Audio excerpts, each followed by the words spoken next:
सीताराम लोहार के घर से डिटेक्टिव विनोद सीधा शहर की ओर जा रहा था। अभी वो आधे रास्ते में ही था कि उसके फ़ोन की घंटी बजी। कॉल इंस्पेक्टर विजय का था। विनोद ने कॉल उठाया। इंस्पेक्टर विजय फ़ोन में बहुत घबराया हुआ लग रहा था। उसने डिटेक्टिव विनोद से अपना व्हाट्सएप चेक करने को कहा। डिटेक्टिव विनोद ने तुरंत व्हाट्सएप चेक किया। व्हाट्सएप में इंस्पेक्टर विजय ने एक वीडियो भेजा था। डिटेक्टिव विनोद ने वीडियो प्ले किया। उसने देखा उस वीडियो में 4 लड़के थे जिन्हें बहुत बुरी तरह से पीटा गया था। चारों को लोहे की कुर्सियों से बांधा गया था। डिटेक्टिव विनोद ने गौर किया कि वो कुर्सियाँ बिल्कुल वैसी ही थी जैसी सीताराम ने डिटेक्टिव विनोद को तोहफे में दी थी। डिटेक्टिव विनोद तुरंत अपनी कार से उतरा और पीछे जाके डिक्की खोली और उसमें से एक कुर्सी निकाल के देखी। हाँ, वो कुर्सी हूबहू वैसी ही कुर्सी थी। विनोद ने कुर्सी पलट के देखा। कुर्सी के पीछे बड़े बड़े अक्षरों में लिखा था, बशीर आयरन वर्क्स, लाहौर।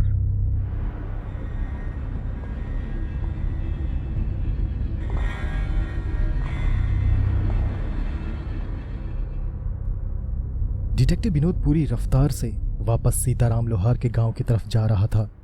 वो एक पल की भी देरी नहीं करना चाहता था। उसे यकीन तो नहीं था कि सीताराम अपने घर पे मिलेगा, लेकिन वहाँ वो चारों लड़के जो कि अब जिंदा थे, उन तक पहुँचने का कोई ना कोई सुराग ज़रूर मिल सकता था। कोटाबाग के पहाड़ों में टेढ़ी मेढ़ी सड़कों में डिटेक्टिव विनोद फुल स्पीड में अपनी कार दौड़ा रहा था। एक मोड़ पे उसकी कार एक दूसरी गाड़ी से टकराते टकराते बची। डिटेक्टिव विनोद को लग रहा था कि एक पल की भी देरी सीताराम और उन चारों लड़कों को उससे बहुत दूर कर देगी। कुछ 1 घंटे गाड़ी दौड़ाने के बाद डिटेक्टिव विनोद कोटाबाग पहुंचा। सीताराम के घर के बाहर गाड़ी खड़ी कर वो गेट के पास पहुंचा। उसे अभी भी वहां लोहा पीटने की आवाज़ सुनाई दे रही थी। शायद सीताराम अभी भी अपने टीन शेड में ही था। डिटेक्टिव विनोद को इसकी उम्मीद नहीं थी। उसे लग रहा था कि सीताराम अब तक तो सब कुछ छोड़ छाड़ के भाग गया होगा, मगर ऐसा कुछ भी नहीं हुआ था। वहाँ सब कुछ वैसा ही था जैसा डिटेक्टिव विनोद छोड़ के गया था। विनोद ने सीताराम को आवाज़ दी, सीताराम।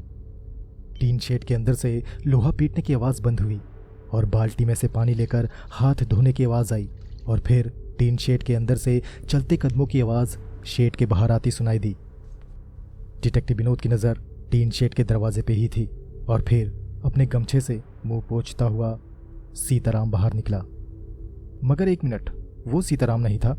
डिटेक्टिव विनोद ने उस आदमी को देखा और उससे बोला, सीताराम को भेजो। वो आदमी बोला, जी साहब, मैं ही सीताराम हूँ। डिटेक्टिव विनोद चौंकते हुए बोला, क्या? तुम नहीं, दूसरे सीताराम को भेजो। वो आदमी बोला, साहब, मैं ही सीताराम हूँ और जिस आदमी को आप ढूंढ रहे हो वो कोई और था। डिटेक्टिव विनोद आश्चर्य से बोला, कोई और था मतलब? वो आदमी बोला, साहब, वो पता नहीं कौन था। जब मेरी बेटी नदी में पानी भरने गई थी तब कुछ लड़कों ने उसके साथ ज़बरदस्ती करने की कोशिश की थी। तब पता नहीं कहाँ से आकर उस आदमी ने मेरी बेटी को उन शैतानों से बचाया था। मैं तो खेतों में काम करने गया था साहब। खेतों में पानी देकर मैं देर से घर आया तो देखा मेरी बेटी आंगन में बिछी खटिया में बेहोश पड़ी हुई थी। उसके शरीर में चोटों के निशान थे और पास ही एक आदमी खड़ा था। मैं उस आदमी से कुछ पूछता उससे पहले ही वो बोल पड़ा, जल्दी ठंडा पानी लेकर आओ, इसको होश में लाना है। साहब, मैं पानी लेने अंदर गया। जब वापस बाहर आया तो देखा वो आदमी अपनी काली गाड़ी में बैठकर वहाँ से चला गया। मैंने फटाफट अपनी बेटी के चेहरे में ठंडे पानी के छींटे मारे और वो होश में आई। फिर उसने मुझे पूरी घटना बताई। डिटेक्टिव विनोद अभी भी उसकी बात सुन रहा था। वो आदमी आगे बोला, साहब, उसी रात वो आदमी वापस आया। उसके साथ 4 लड़के थे जिनके मुंह में कपड़ा ठूसा हुआ था, हाथ पीछे की ओर बंधे हुए थे। उनके सिर और चेहरों से खून बह रहा था। वो चारों लंगड़ा के चल रहे थे। उन्हें बहुत पीटा गया था। उन चारों को देखकर मेरी बेटी बोली, बाबा, यही है वो जिन्होंने मुझे। और फिर वो रोने लगी। साहब, मेरा खून खौल उठा। मैंने पास ही रखी कुल्हाड़ी उठाई और उनकी तरफ लपका, लेकिन उस आदमी ने मुझे रोक लिया और बोला, रुको, अगर इन्हें इतनी आसानी से मारना होता तो मैं इन्हें मारकर कब का चला गया होता। इनके लिए मैंने कुछ और सोचा है। इन्हें सबके सामने सजा दूंगा। साहब, मैं इतने गुस्से में था कि उन चारों की खोपड़ी तोड़ के उन्हें घर के पीछे खेत में गाड़ देता, मगर ना जाने उस आदमी के दिमाग में क्या चल रहा था। वो उनके साथ कुछ बहुत बुरा करना चाहता था। डिटेक्टिव विनोद अब तक चुपचाप उस आदमी की बात सुन रहा था। फिर उसने पूछा, अच्छा, उसने इतने दिनों तक उन चारों लड़कों को रखा कहाँ था? वो आदमी बोला, साहब, घर के पीछे दूर जंगल में एक पुराना टूटा हुआ मकान है, उसने उन्हें वहीं रखा था। आप चाहें तो मैं आपको वहां लेकर चल सकता हूं। विनोद बोला, नहीं, वहां जाकर अब कोई फायदा नहीं। कुछ पल खामोशी से सोचने के बाद विनोद ने पूछा, अच्छा एक बात बताओ, 3-4 दिन पहले वो नदी के पास एक बुझी हुई चिता थे, वो क्या था? वो आदमी बोला, साहब, वो एक घाट है जहां मुर्दों को जलाया जाता है। एक दिन पहले उस जगह गांव की एक बुजुर्ग औरत का दाह संस्कार किया गया था। डिटेक्टिव विनोद ने फिर पूछा, अच्छा, तो वो रास्ता जो चिता से पंचक्की की तरफ जाता था वो क्यों बनाया गया था? वो आदमी बोला, साहब, वो रास्ता पंचक्की के लिए नहीं बल्कि उसके पीछे बरगद के पेड़ के नीचे बने छोटे से मंदिर के लिए बनाया गया था। जब भी किसी का अंतिम संस्कार किया जाता है तो वहाँ उसकी आत्मा की शांति के लिए पूजा रखी जाती है। इसीलिए उस रास्ते को साफ किया जाता है ताकि मरने वाले की आत्मा सीधा परमात्मा से मिले। ऐसी यहाँ की प्रथा है साहब। डिटेक्टिव विनोद बोला, अच्छा, तो उस पंचक्की को क्यों धोया गया था? वो आदमी बोला, साहब, उसके अंदर बहुत खून बहा था उन 4 लड़कों का। उस अजनबी ने उन्हें बहुत बुरी तरह से पीटा था। मैंने ही रात को वहां जाकर उसे पानी से साफ किया था। अगर गांव का कोई आदमी वहां खून देखता तो बहुत सवाल खड़े होते। मुझे मेरी बेटी की बदनामी का डर था साहब, इसलिए मैंने ऐसा किया। डिटेक्टिव विनोद अब अपना और दिमाग नहीं चलाना चाह रहा था क्योंकि अब तक उसके सभी प्रेडिक्शंस एकदम गलत साबित हुए थे। उसने उस आदमी से पूछा, अच्छा, मुझे इन कुर्सियों के पीछे की कहानी बताओ जिनके पीछे बशीर आयरन वर्क्स लिखा हुआ है। वो आदमी आश्चर्य से बोला, बशीर? क्या मतलब साहब जी? ये कुर्सियां तो मैंने बनाई हैं और इनके पीछे कुछ नहीं लिखा। डिटेक्टिव विनोद ने पास ही रखी एक कुर्सी उठाई और उसे पलट के देखा। वो कुर्सी पीछे से एकदम सपाट थी, उसमें कुछ भी नहीं लिखा था। विनोद ने दूसरी कुर्सी भी उठाकर देखा, उसमें भी कुछ नहीं था। डिटेक्टिव विनोद ने कुर्सी नीचे रखी और पलट के लोहे के गेट की तरफ देखते हुए बोला, क्या ये कुर्सियां, ये गेट तुमने उन 4 लड़कों की लाल जीप के लोहे से बनाई? वो आदमी बोला, नहीं साहब, ये गाड़ी लाल नहीं बल्कि एक पुरानी काली जीप के लोहे से बनाई गई है जो उस आदमी की थी। डिटेक्टिव विनोद बोला, तो क्या तुमने कोई लाल जीप नहीं देखी? वो आदमी बोला, नहीं साहब, लाल गाड़ी तो नहीं देखी। डिटेक्टिव विनोद के दिमाग ने काम करना बंद कर दिया था। उसे समझ नहीं आ रहा था कि आखिर उस आदमी तक पहुंचा कैसे जाए। उसने जेब से अपना फ़ोन निकाला मगर उसमें कोई नेटवर्क नहीं था। उसने उस आदमी से पूछा, क्या तुम्हारे पास कोई फ़ोन है? उस आदमी ने ना में जवाब दिया। विनोद ने एक कागज़ में अपना फ़ोन नंबर लिखा और उस आदमी को देते हुए बोला, देखो, अगर तुम्हें उस आदमी से जुड़ी कोई भी बात याद आए जो उस तक पहुंचने में हमारे काम आ सके तो मुझे इस नंबर पे कॉल करके बताना। डिटेक्टिव विनोद के हाथ से कागज़ लेते हुए वो आदमी विनोद से बोला, साहब, वो आदमी चाहे जो भी है, उसकी वजह से मेरी बेटी आज जिंदा है। मुझे नहीं लगता कि वो कोई गलत इंसान है। अगर वो उन 4 को सज़ा देना चाहता है तो उसमें बुराई क्या है? डिटेक्टिव विनोद बोला, बुराई है। अगर इसकी तरह हर कोई किसी न किसी को सज़ा देने लगा तो जगह जगह लाशें बिछी मिलेंगी। देश का कानून है, देर से ही सही मगर सज़ा मिलती ज़रूर है। इतना बोल के डिटेक्टिव विनोद वहाँ से वापस शहर की ओर चल देता है। गांव से बाहर निकलते ही उसके फ़ोन में नेटवर्क आ जाते हैं और तभी इंस्पेक्टर विजय की कॉल आती है। इंस्पेक्टर विजय बोलता है, डिटेक्टिव साहब कहाँ हैं आप? मैं कब से आपका फ़ोन ट्राई कर रहा हूँ। डिटेक्टिव विनोद बोलता है, इंस्पेक्टर साहब मैं कोटाबाग आया था। उसके बाद डिटेक्टिव विनोद इंस्पेक्टर विजय को सारी बातें विस्तार से बता देता है। इंस्पेक्टर विजय बोलता है, डिटेक्टिव साहब हमें बिना और समय गवाए उन 4 को जल्द से जल्द ढूंढना है। ऊपर से बहुत प्रेशर है। शहर पहुंचते ही क्या आप मुझसे मिल सकते हैं? विनोद बोला, ठीक है, मुझे वहां पहुंचने में रात हो जाएगी तो रात को मिलते हैं। इंस्पेक्टर विजय ने कहा, ओके डिटेक्टिव साहब, मैं पुलिस स्टेशन में आपका इंतज़ार करूंगा। और इतना कहकर उसने फ़ोन काट दिया। जासूसी करियर में पहली बार डिटेक्टिव विनोद हारा हुआ सा महसूस कर रहा था। अब उसे लगने लगा था कि अब तक जो केसेस उसने सॉल्व किए वो सिर्फ उसका वार्म अप था। असली खेल तो अब शुरू हुआ है। डिटेक्टिव विनोद, जिसे पहले उन लड़कों के मारे जाने पे कोई अफसोस नहीं था, अब जब उसे पता चल गया है कि वो 4 जिंदा हैं तो उन्हें तलाश कर वापस लाना डिटेक्टिव विनोद के लिए ज़्यादा ज़रूरी हो गया था क्योंकि बात अब उसके ईगो पे आ गई थी। रात 8 बजे डिटेक्टिव विनोद शहर पहुंचा। शहर पहुंचकर वो सीधा इंस्पेक्टर विजय से मिलने पुलिस स्टेशन गया। वहां एक कांस्टेबल खड़ा डिटेक्टिव विनोद से बोला, आइए सर, सब आपका इंतजार कर रहे हैं। डिटेक्टिव विनोद आश्चर्य से बोला, सब सब मतलब? कांस्टेबल ने डिटेक्टिव विनोद का कोई जवाब नहीं दिया और उसे सीधा मीटिंग रूम में लेकर गया। विनोद के अंदर दाखिल होते ही कांस्टेबल दरवाजा बंद करके बाहर खड़ा हो गया। डिटेक्टिव विनोद ने देखा, कमरे में सफ़ेद कुर्ता पैजामा पहने, मुंह में पान मसाला डाले शख्स बैठा हुआ था, जो तिरंगा मूवी के गेंडा स्वामी से कम नहीं लग रहा था। उसके आजू बाजू काले कपड़े पहने 2 गनमैन खड़े थे और सफारी सूट पहने उसका एक पीए, और उनके सामने खड़ा था इंस्पेक्टर विजय। डिटेक्टिव विनोद को कमरे में दाखिल होते देख सभी की नज़र डिटेक्टिव विनोद के ऊपर थी। गेंडा स्वामी बोला, मेरा मतलब है मंत्री साहब बोले। तो है डिटेक्टिव जिसको तुम बात कर रहे थे। देखे भाई, ऐसे इंस्पेक्टर को हम सब बता दिया हूँ, दोबारा नहीं बोलूँगा। बस एक बात का ख्याल रखना कि किसी को भी इस अपहरण की न्यूज नहीं मिलनी चाहिए। इलेक्शन सिर पे है, हमारा नाम खराब नहीं होना चाहिए। वैसे ही हमारे सुपुत्र ने बड़ा नाम खराब कर रखा है। देखो भाई, हमारे बिटवा और बिटवा के दोस्तों का पूरी हिफाजत से हमारे पास लेकर आइए सही सलामत। उस किडनैपर को भी लेकर आइएगा। उसके गुर्दे हम खुद अपने हाथों से छिलूंगा। थोड़े से पैसों की फिरौती के लिए गलत जगह हाथ डाला है, छोड़ूंगा नहीं। इतना कहकर मंत्री साहब उठे और अपने आदमियों के साथ मीटिंग हॉल से बाहर निकल गए। उनके बाहर निकलते ही इंस्पेक्टर विजय ने एक लंबी राहत भरी सांस बाहर छोड़ी और पास रखी एक कुर्सी सरकाई और उस पर बैठ गया। साला बहुत चादर मोड़ आदमी है। इंस्पेक्टर विजय फ्रस्ट्रेशन में मंत्री को गालियां दे रहा था। डिटेक्टिव विनोद ने भी एक कुर्सी पकड़ी और उस पर बैठ गया और बोला, तो कब, क्या और कैसे करना है? इंस्पेक्टर विजय बोला, कैसे ना कैसे तो उन चारों को ढूंढना ही पड़ेगा। कमिश्नर की तरफ से भी बहुत प्रेशर है। चारों लड़के हाई प्रोफाइल फैमिली से हैं, इसलिए किडनैपिंग की बात को लीक नहीं कर सकते। मैं इस केस में शुरू से हूँ और तुम भी, और इसी वजह से ये केस सिर्फ हमें ही सौंपा गया है। सीबीआई के पास केस गया तो समझो मंत्री साहब की इज्जत की वाट लगी ही लगी, क्योंकि किडनैपिंग की बात लीक हो जाएगी। अपोजिशन वालों को भी मौका मिल जाएगा कीचड़ उछालने का। जो अपने बच्चों को नहीं संभाल सकता वो राज्य का घंटा संभालेगा।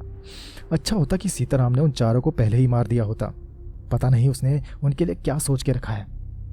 डिटेक्टिव विनोद सिर झुकाए बैठा, अपनी गोद में रखे अपने दोनों हाथों की उंगलियों को आपस में फंसाए, दोनों अंगूठों को आपस में लड़ाते हुए कुछ सोच रहा था।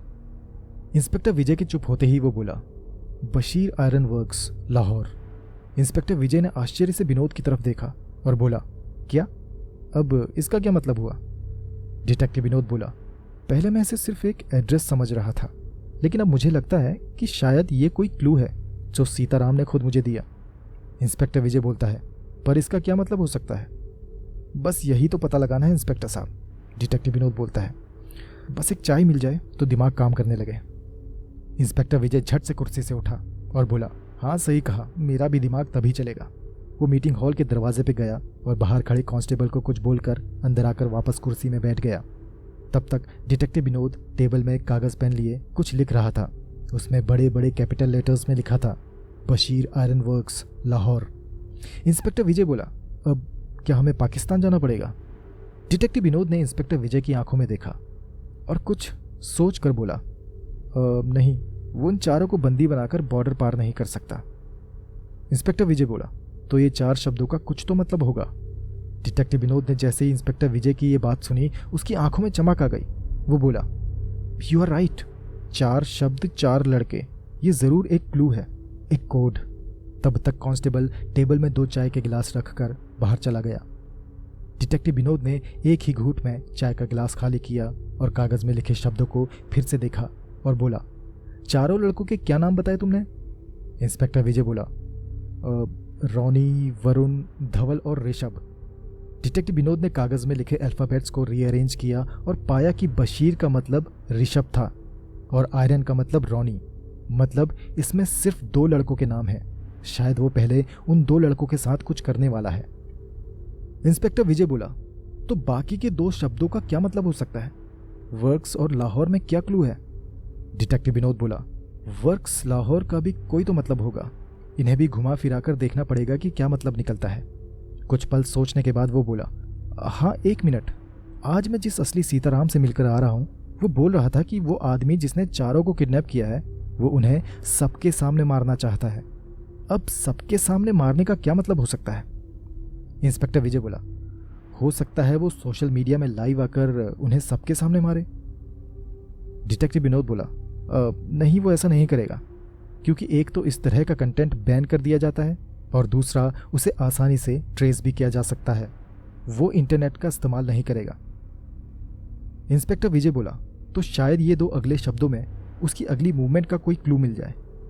डिटेक्टिव विनोद ने वापस वो कागज़ लिया और उसमें लिखे शब्द वर्क्स और लाहौर के अल्फ़ाबेट्स को आगे पीछे रख कर उन्हें घुमा घुमा कर कई शब्द बनाने की कोशिश की। काफ़ी देर की मशक्क़त के बाद वो उन 2 शब्दों में छुपे कोड को डिकोड करने में सफल तो हो गया, मगर वो पूरी तरह श्योर नहीं था। WORKS को तोड़ मरोड़ कर उसे मिला SRK03, जिसमें W का मतलब 3 था। वहीं LAHOR से उसे समझ आया HAR07, जिसमें L का मतलब 7 था। अभी भी वो कोड काफ़ी कॉम्प्लिकेटेड था, क्योंकि 0307 3070 भी हो सकता था, या 3007 7003 0073 3700, ऐसे कई सारे नंबर। इनमें से कुछ भी हो सकता था। ये किसी गाड़ी का नंबर भी हो सकता था या कोई तारीख भी हो सकती थी। अब क्योंकि वो उन चारों को मारने वाला है, तो हो सकता है कि वो हमें तारीख बताना चाहता हो। इसलिए 0703, जिसका मतलब 7 मार्च है। मार्च का महीना निकल चुका है, अब बचा 0307 यानी 3 जुलाई। आज तारीख है 2 जुलाई। इसका मतलब वो किडनैपर अपने मंसूबों को कल अंजाम देगा। हमारे पास समय बहुत कम है। डिटेक्टिव विनोद बोला, अब बचा SRK, और SRK का सिर्फ एक ही मतलब हो सकता है, शाहरुख खान। और HAR, इसका क्या मतलब हो सकता है? कुछ पल सोचने के बाद दोनों के मुंह से एक ही शब्द निकला, हरियाणा। इंस्पेक्टर विजय उछल कर बोला, करेक्ट, कल 3 जुलाई है। SRK की टीम खेलेगी हरियाणा के नहर सिंह स्टेडियम में। पूरा स्टेडियम खचाखच भरा होगा, बिल्कुल वैसा ही जैसा सीताराम को चाहिए। पर मुझे ये समझ नहीं आ रहा कि उसने वो जगह क्यों चुनी। वहाँ तो बहुत सिक्योरिटी होगी। डिटेक्टिव विनोद खड़ा होते हुए बोला, वो बहुत शातिर है विजय, उसने कुछ ना कुछ सोच के रखा होगा। अब चलो, हमें तुरंत हरियाणा के लिए निकलना है, हमारे पास समय बहुत कम है। आधी रात को ही डिटेक्टिव विनोद और इंस्पेक्टर विजय निकल पड़े थे उस आदमी की तलाश में जिसने अब तक उन्हें सीताराम बनकर धोखा दिया। वो कौन है, उसका असली नाम क्या है, कोई नहीं जानता। वो आखिर उन चारों को क्यों मारने पे तुला है? हाँ, माना कि उन चारों लड़कों पे रेप और मॉलेस्टेशंस के कई केसेस चल रहे हैं, पर इससे उस आदमी का क्या लेना देना? क्या उन चारों ने सीताराम की बेटी के साथ जबरदस्ती की, इस वजह से उस आदमी ने इसे इतना सीरियसली ले लिया? या बात कुछ और है? कहानी को आखिर तक सुने, क्योंकि आगे कहानी में जबरदस्त मोड़ आने वाले हैं। सुबह होने वाली थी और डिटेक्टिव विनोद और इंस्पेक्टर विजय हरियाणा पहुंचने वाले थे। डिटेक्टिव विनोद सोया हुआ था और इंस्पेक्टर विजय गाड़ी चला रहा था। हरियाणा पुलिस और स्टेडियम के सिक्योरिटी हेड से इंस्पेक्टर विजय ने पहले ही बात कर ली थी। उसने उन्हें यह बताया कि स्टेडियम में कुछ गड़बड़ होने की आशंका है, इसलिए सिक्योरिटी थोड़ी टाइट रखी जाए और कोई भी संदिग्ध दिखे तो उसे फौरन दबोच लिया जाए। जब तक डिटेक्टिव विनोद और इंस्पेक्टर विजय स्टेडियम पहुंचे, तब तक वहां की सिक्योरिटी टीम और पुलिस ने अच्छी खासी घेराबंदी करके रखी थी। सभी एंट्रेंस में कड़ी निगरानी रखी गई थी। वहां की व्यवस्था देखकर डिटेक्टिव विनोद और इंस्पेक्टर विजय को पूरा यकीन हो गया था कि अगर वो आदमी वहां आया तो वो धर दबोचा जाएगा। लेकिन मन में ये सवाल भी था कि अगर वो आदमी वहां आया ही नहीं तो क्या होगा? डिटेक्टिव विनोद और इंस्पेक्टर विजय के पास सिर्फ उम्मीद ही थी कि वो आएगा। धीरे धीरे स्टेडियम में लोगों की भीड़ जमा होने लगी और देखते ही देखते स्टेडियम लोगों से खचाखच भर गया। डिटेक्टिव विनोद और इंस्पेक्टर विजय सिक्योरिटी रूम में बैठे सीसीटीवी में स्टेडियम के सभी एंट्रेंस में नज़र गड़ाए बैठे थे, मगर उन्हें कोई भी संदिग्ध दिखाई नहीं दिया। मैच शुरू हो गया था, मैदान में खेल चल रहा था और डिटेक्टिव विनोद को चिंता सता रही थी कि वो आदमी कब और कैसे अपने काम को अंजाम देगा। तभी आसमान में बादल छाने लगे, मौसम खराब होने लगा और बूंदाबांदी होने लगी। जुलाई का महीना था, बारिश होनी तो तय थी, मगर वेदर फोरकास्ट के अनुसार रात में बारिश बताई गई थी, दिन में नहीं। सभी खिलाड़ियों को मैदान छोड़कर पवेलियन लौटना पड़ा। अब मैदान को भीगने से बचाने के लिए तरपाल से ढका जाने लगा। कुछ आदमी बड़े बड़े तरपाल को खींचकर मैदान को ढकने लगे। बारिश तेज होने लगी और मैदान को तरपाल से अच्छी तरह ढक लिया गया। अब सभी मैदान से बाहर बारिश के रुकने का इंतजार करने लगे। तभी पता नहीं कहाँ से एक मारुति ओमनी वैन चलते हुए मैदान के बीचों बीच जाकर रुक गई। वो वैन मेंटेनेंस वालों की थी। उसकी ड्राइविंग सीट का दरवाज़ा खुला और उसमें से एक बूढ़ा आदमी बाहर निकला। उसके एक हाथ में एक छोटा ऑक्सीजन सिलेंडर था और उसके मुंह में ऑक्सीजन मास्क। अभी तक सबको नॉर्मल लग रहा था, लेकिन उस आदमी को देखकर सभी कैमरे अब उस पर फोकस किए हुए थे और बड़ी बड़ी एलईडी स्क्रीन्स पे उस आदमी का चेहरा साफ नजर आ रहा था। वो एक 80-90 साल का बूढ़ा था। सिर पे महीन सफ़ेद बाल, चेहरे में लटक रही झुर्रियाँ, आंखों में पतले फ्रेम का चश्मा, सफ़ेद स्ट्रिप्ड टी शर्ट और ब्लैक ट्राउज़र, पैरों में वाइट स्पोर्ट्स शूज़, कंधे और पीठ सामने की ओर झुकी हुई। वो बूढ़ा मुश्किल से चल पा रहा था। कुछ सिक्योरिटी वाले उस तक पहुंचने के लिए मैदान में घुसने लगे, मगर मैदान के चारों तरफ लगे लोहे की फेंस को छूते ही उन्हें एक जोर का झटका लगा। फेंस में करंट दौड़ रहा था। अब कुछ सिक्योरिटी वाले फेंस के खुले हिस्से से मैदान के अंदर दौड़े। तब तक उस बूढ़े ने अपना ऑक्सीजन सिलेंडर ज़मीन में रखा और कांपते हुए हाथों से अपना मास्क उतारा और ज़मीन में फेंक दिया और आंखें मूंद कर घुटनों के बल ज़मीन में बैठ गया। जब तक वो सिक्योरिटी वाले दौड़ते हुए उस तक पहुंचते, वो बूढ़ा ज़मीन में गिरा और मर गया। बारिश अभी भी झमाझम बरस रही थी और उस बूढ़े को देखकर वहाँ बैठे सभी लोग बड़े ही आश्चर्य में थे कि आखिर उस बूढ़े ने ऐसा क्यों किया। सभी कैमरे, सभी की नज़रें बस मैदान में ही थी। पवेलियन में बैठे दोनों टीम के खिलाड़ी भी हैरत में थे कि आखिर मैदान में चल क्या रहा है। मैदान में खड़े सिक्योरिटी वाले बूढ़े की मदद करने के लिए उसके पास गए। उसकी नब्ज़ चेक की गई, मगर उसकी नब्ज़ चल नहीं रही थी। वो बूढ़ा मर चुका था। तभी बगल में खड़ी वैन के अंदर कुछ हलचल होने लगी। उसके अंदर कुछ था जो छटपटा रहा था, मानो जैसे उसके अंदर कोई कैद हो और खुद को छुड़ाने की कोशिश कर रहा हो। एक सिक्योरिटी वाले ने अपना वॉकी टॉकी निकाला और उसमें कुछ बोला और कुछ ही पल में मैदान में कुछ हथियारबंद पुलिस वाले दाखिल हुए। उनके हाथों की बंदूकें उसी वैन को पॉइंट किए हुए थी जो उस मैदान के बीचों बीच खड़ी थी। उसके अंदर कुछ तो था जो बाहर निकलने के लिए छटपटा रहा था। एक सिक्योरिटी वाला धीमे धीमे डरते हुए उस दरवाजे के पास गया और उसका दरवाज़ा खोलने की कोशिश करने लगा, मगर जैसे ही उसने उस दरवाजे को छुआ, उसे एक जोर का झटका लगा और वो दूर जाकर गिरा और बेहोश हो गया। अब वहाँ पर खड़े सभी ऑफिसर्स सावधान हो गए। स्टेडियम में बैठे हर एक शख्स की नज़र मैदान में चल रहे उस अजीबो-गरीब वारदात को अपनी आंखों से देख रही थी। कईयों ने तो अपने मोबाइल निकाल के वीडियो बनाना भी शुरू कर दिया था। मैदान के चारों तरफ के लाइव कैमरे भी उस घटना को कैप्चर कर रहे थे।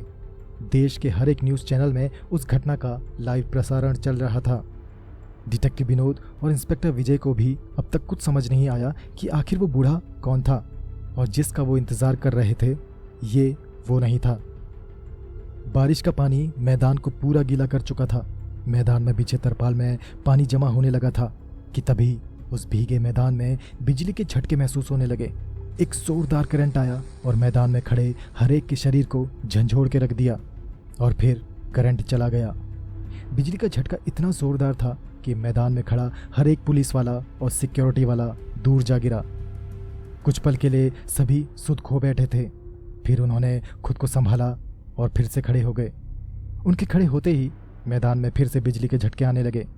मैदान गीला था, इस वजह से वहाँ खड़े रहना उन आदमियों के लिए मुश्किल होता जा रहा था। उनमें से एक आदमी चीखते हुए बोला, इस मैदान से बाहर निकलो वरना सारे मारे जाएंगे। और फिर एक और झटका आया और करंट लगने से वो लोग ज़मीन में गिर गए और फिर करंट चला गया। ऐसा लग रहा था मानो जैसे कोई बिजली का तार खंबे से टूटकर हवा में झूल रहा हो और बार बार ज़मीन से टकरा रहा हो, और इसी वजह से गीले मैदान में करंट आता और फिर अगले ही पल चला जाता। अब डिटेक्टिव विनोद को समझ आ रहा था कि उस मैदान में जो कुछ भी घट रहा था वो हो ना हो उसी आदमी से संबंधित था जिसकी तलाश में वो दोनों वहाँ आए थे। बिजली के उन झटकों ने मैदान में खड़े हर एक आदमी को मैदान से बाहर खदेड़ दिया। खुशकिस्मती से उनमें से किसी को भी कोई चोट नहीं आई। अब उस खाली मैदान में सिर्फ उस बूढ़े की लाश थी जो अभी भी बारिश में भीग रही थी, और वो मारुति ओमनी वैन जिसके अंदर अभी भी कोई बाहर निकलने के लिए छटपटा रहा था। डिटेक्टिव विनोद और इंस्पेक्टर विजय बेबस होकर बस देख ही रहे थे। उन दोनों को समझ नहीं आ रहा था कि क्या करें। सिर्फ उन्हें ही नहीं, वहाँ खड़े हर एक जन को कुछ भी समझ नहीं आ रहा था कि वहाँ चल क्या रहा है। तभी उस मारुति ओमनी वैन के दोनों तरफ के दरवाजे अपने आप खुल गए और उन दोनों दरवाजों के खुलते ही डिटेक्टिव विनोद और इंस्पेक्टर विजय दोनों चौंक कर उछल पड़े। उस ओमनी वैन के दोनों दरवाजों पे कुर्सी से बंधे 2 लड़के बैठे हुए थे। ये उन 4 लड़कों में से 2 लड़के थे जिनका नाम ऋषभ और रॉनी था।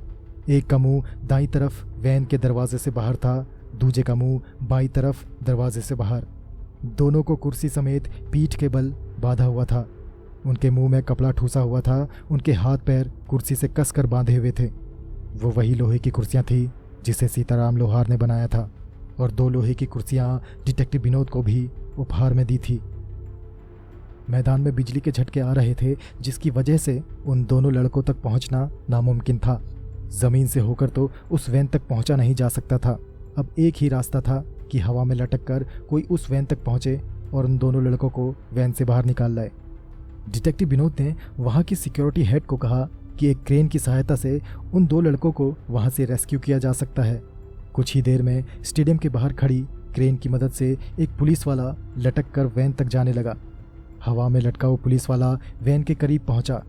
इससे पहले कि वो उन लड़कों तक पहुंच पाता, वैन में कुर्सी से बंधे वो दोनों लड़के छटपटाने लगे। ऐसा लग रहा था मानो जैसे वो खुद को छुड़ाने की कोशिश कर रहे हों, मगर ऐसा नहीं था, क्योंकि उनके शरीर में से अब धुआं निकलने लगा था। उनके मुंह में ठूसा हुआ कपड़ा जलने लगा। उनके बाल, उनके कपड़ों में भी आग लगने लगी। उनका शरीर अब आग की लपटों में तब्दील होने लगा। धीमे धीमे उनकी चमड़ी जलने लगी और वो ज़ोर ज़ोर से चीखने लगे। उनके शरीर में 10,000 वोल्ट का करंट दौड़ रहा था। वहाँ आग लगने की वजह से वैन के आसपास गाढ़ा सफ़ेद धुआं फैल गया और अब उन लड़कों की सिर्फ दर्द में चीखने की आवाज़ ही सुनाई दे रही थी। इस घटना का सीधा प्रसारण न्यूज़ चैनल्स पे लाइव चल रहा था और वहाँ खड़े लोग अपने अपने मोबाइल से भी इंस्टाग्राम, फेसबुक में उस घटना की लाइव स्ट्रीमिंग कर रहे थे। डिटेक्टिव विनोद अब समझ चुका था कि उस आदमी ने जैसा कहा उसने वैसा ही किया।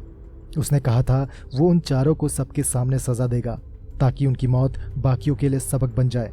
अब देखो, उसने उन चारों में से 2 लड़कों को मार डाला है और लाखों करोड़ों लोग उनकी मौत लाइव देख रहे हैं। देखते ही देखते उन दोनों का शरीर बिजली की करंट से जलकर भस्म हो गया। उस वैन के चारों तरफ धुआं ही धुआं हो चुका था। क्रेन की केबल से लटक रहा पुलिस वाला उन लड़कों को नहीं बचा पाया, इसलिए उसे क्रेन की मदद से वापस स्टेडियम से बाहर खींच लिया गया। डिटेक्टिव विनोद एक बार फिर से हार चुका था। उसको समझ नहीं आ रहा था कि इतनी कड़ी सुरक्षा के बीच आखिर वो आदमी कब उस स्टेडियम में घुसा और उसने कैसे उस घटना को अंजाम दिया। सभी सीसीटीवी में डिटेक्टिव विनोद और इंस्पेक्टर विजय अपनी नज़रें गड़ाए बैठे थे। कब और कहाँ पे उनसे चूक हुई उन्हें समझ नहीं आ रहा था। थोड़ी देर में उस वैन से निकल रहा धुआं गायब हो गया। बारिश की वजह से उन दोनों लड़कों के नाम मात्र शरीर से आग भी बुझ चुकी थी।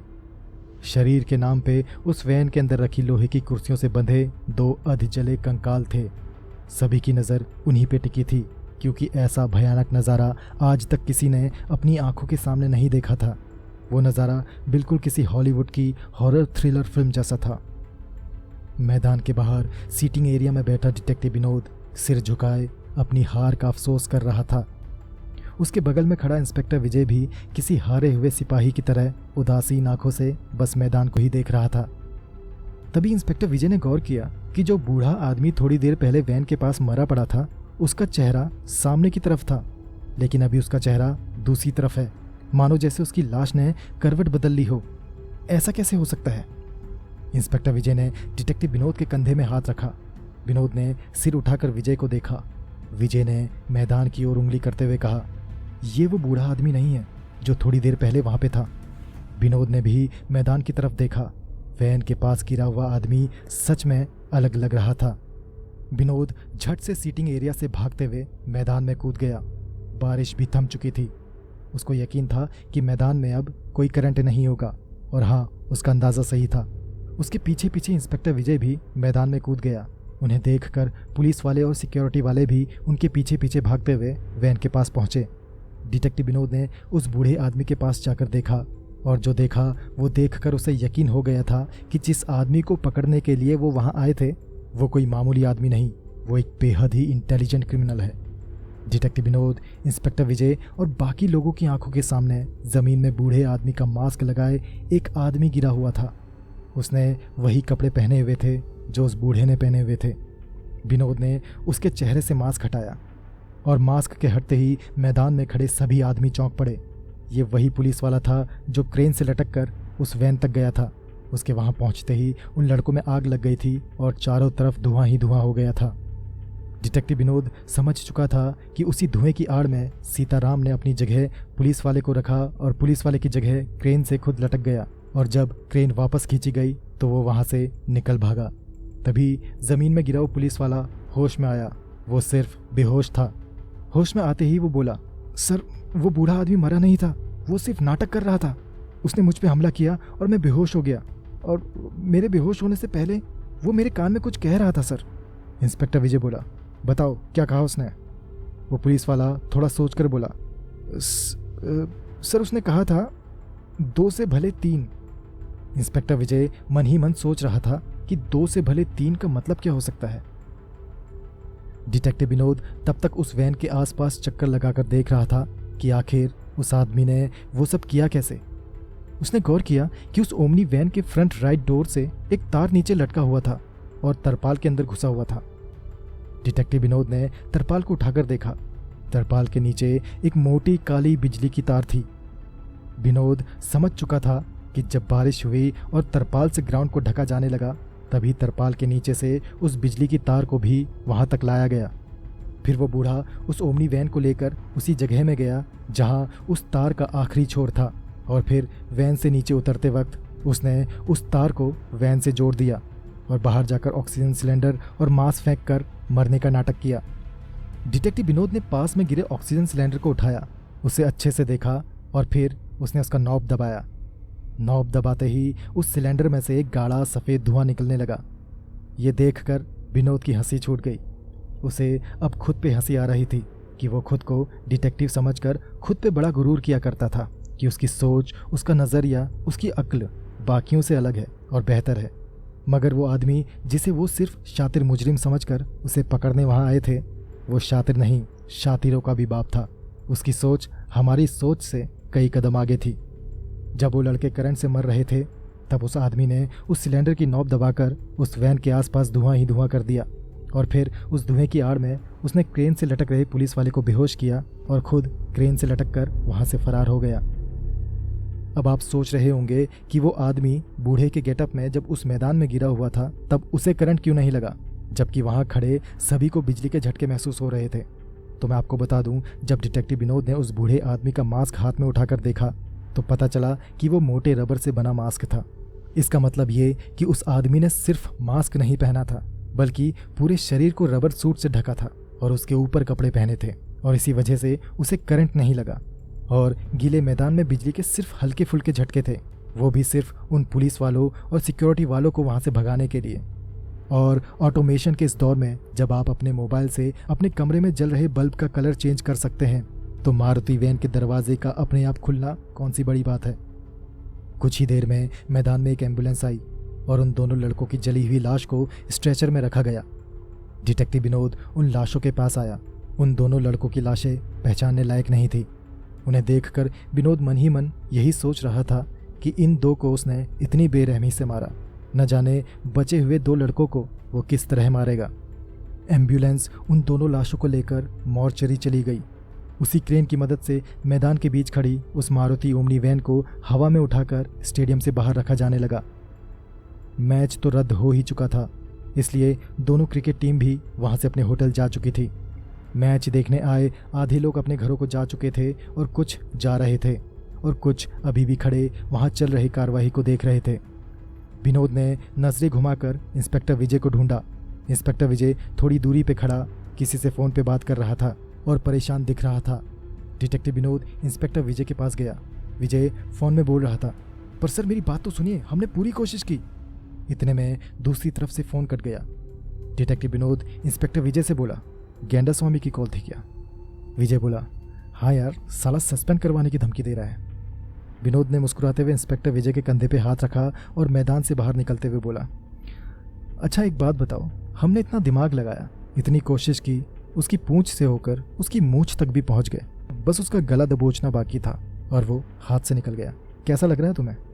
इंस्पेक्टर विजय भी मुस्कुराया और बोला, यार एक बात बोलूं, माना कि हमारी हार हुई है, पर पहली बार ना किसी केस में मज़ा आ रहा है। डिटेक्टिव विनोद बोला, बस मैं यही जानना चाह रहा था कि कहीं अपनी हार पे खुश होने वाला मैं अकेला तो नहीं। चलो अच्छा है, एक से भले दो। वो दोनों यूं ही बातें करते हुए स्टेडियम के एग्जिट के पास पहुंचे ही थे कि उन्होंने गौर किया कि आसपास खड़े कुछ लोग बड़ी हैरानी से मैदान की तरफ देख रहे थे। डिटेक्टिव विनोद और इंस्पेक्टर विजय ने पलटकर पीछे देखा। स्टेडियम में लगी एक बड़ी एलईडी स्क्रीन पे एक लड़की की फोटो डिस्प्ले हो रही थी। डिटेक्टिव विनोद बोला, अब ये कौन है? ऐसा बोलकर विनोद ने इंस्पेक्टर विजय की तरफ देखा। इंस्पेक्टर विजय, जो अभी कुछ पल पहले मुस्कुरा रहा था, अब उसके चेहरे से सारे भाव उड़ चुके थे। उसे देखकर लग रहा था जैसे वो उस फोटो वाली लड़की को जानता हो। डिटेक्टिव विनोद बोला, क्या हुआ? क्या तुम जानते हो उसे? कौन है ये? इंस्पेक्टर विजय बोला, हाँ जानता हूँ, मगर इसकी फ़ोटो यहाँ पे क्यों? डिटेक्टिव विनोद बोला, कहीं ये उस आदमी का अगला शिकार तो नहीं? कहीं वो उन दो बचे हुए लड़कों से पहले इसे तो नहीं मारने वाला? इंस्पेक्टर विजय बोला, नहीं, वो इसे नहीं मार सकता। डिटेक्टिव विनोद आश्चर्य से बोला, क्या मतलब नहीं मार सकता? इंस्पेक्टर विजय बोला, वो इसे इसलिए नहीं मार सकता क्योंकि ये लड़की मर चुकी है और मैं जानता हूँ कि उसका अगला शिकार कौन है। डिटेक्टिव विनोद आश्चर्य से इंस्पेक्टर विजय को देखते हुए पूछता है, कौन? इंस्पेक्टर विजय बोलता है, उसका अगला शिकार मैं हूँ।